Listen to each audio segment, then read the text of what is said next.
টিয়কৰ জগদুৱাৰ দলঙৰ সমীপত নিৰ্মীয়মান ৰাষ্ট্ৰীয় ঘাইপথৰ ওপৰত সংঘটিত হয় পথ দুৰ্ঘটনা। কোনোমতে ভয়ংকৰ পথ দুৰ্ঘটনাৰ পৰা কথমপি প্ৰাণ ৰক্ষা পৰিল এটা পৰিয়াল।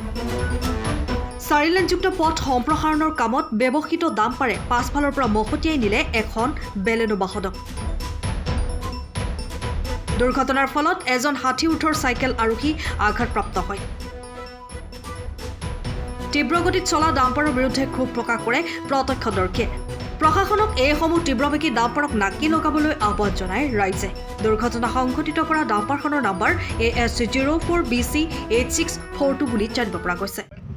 ঘটনাটো মানে যিটো টাৰ্ণিং আছিলে তাত এই টাৰ্ণিংটোত মানে মই চল কৰিলোঁ, আগফালে চাইকেল আছিল, চাইকেলখন থকাৰ কাৰণে মই গাড়ীখন চল কৰি দিলোঁ, পিছফালৰ পৰা ডাম্পাৰখন আহি মানে মোক মহতিয়াই দিলে। মানে ৰাইট ছাইডটো মোৰ সম্পূৰ্ণ মানে শেষ আৰু গাড়ীখনত। মই একো দেখা নাই তাৰ ছিগনেল তেওঁ মই পিছফালে আছিলে, পিছফালৰ পৰা আহি মোক খুন্দিয়ালে, অভাৰটেক কৰিলে। তেওঁ দুখ পোৱা নাই, গাড়ীখন মানে বৰবাদ আৰু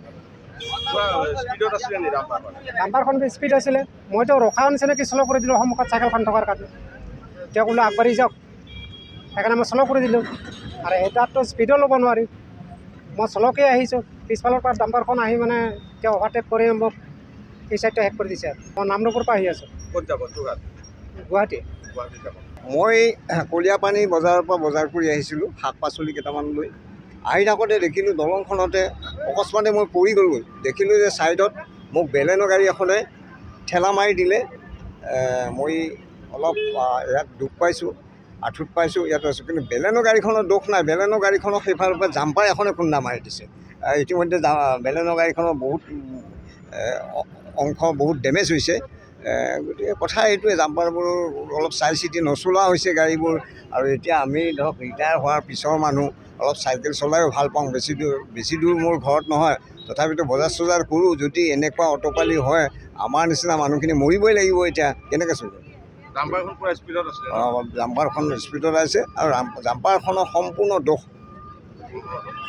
বেলেনৰ গাড়ীখনৰ ড্ৰাইভাৰৰ দোষ নাই, মোক বচাইছেহে যেনে তেনে পাৰি অলপ। মই 3 ঠাইমানত দুখ পাইছোঁ, ইমানটোৱে আৰু। দাদা, ডাম্পাৰ দুৰেটমত আজি জনসাধাৰণ ওলাব নোৱাৰা অৱস্থা হৈছে। প্ৰতিদিনে সৰু ডাঙৰ ঘটনা এই 4 লেন নিৰ্মাণ কোম্পানীৰ অন্তৰ্গত চলি থকা ডাম্পাৰবোৰ সংঘটিত কৰি আহিছে। ইতিমধ্যে প্ৰায় অকল ডাম্পাৰৰ জৰিয়তে প্ৰায় 10জনৰ ওপৰৰ মানুহ আমাৰ এই টিয়ক মানে নিৰ্মীয়মান 4 লেন এলেকাত মৃত্যুমুখত পৰিছে। বহু মানে যুৱক ঘূণীয়া হৈছে। আচলতে ঠিকাদাৰ প্ৰতিষ্ঠানৰ মতালি আৰু তেওঁলোকৰ কোনো আপোনালোকে চাওক, কোনো সাংকেতিক চিহ্ন নাই। তিনিআলিটো দলংখনৰ ওপৰত 2টা লেন জইন হৈছে, তাত কোনো সাংকেতিক চিহ্ন নাই, ডিমাৰ্কেশ্যন নাই।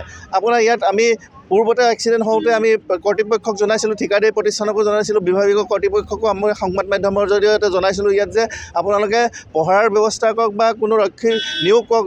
আপোনালোকে নিৰ্দেশনা যেতিয়া নাই দিয়ে, আপোনালোকে মানুহ নিয়োগ কৰক। কিন্তু সকলো গালু বালু খোলাকটিৰ তাল।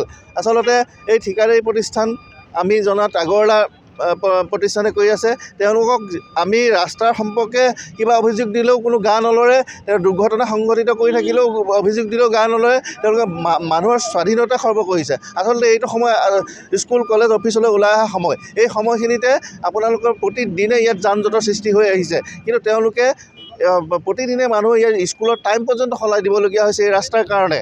গতিকে তেওঁলোকে মানে যিটো মানুহৰ ব্যক্তি স্বাধীনতা খৰ্ব কৰিছে। নিশ্চয় ডাম্পাৰে ইতিমধ্যে 10জনৰ ওপৰত ডাম্পাৰে খুন্দিয়াই মানুহ মাৰিছে আৰু প্ৰায় মানে 20তকৈ অধিক মানুহ ঘূণীয়া কৰিছে।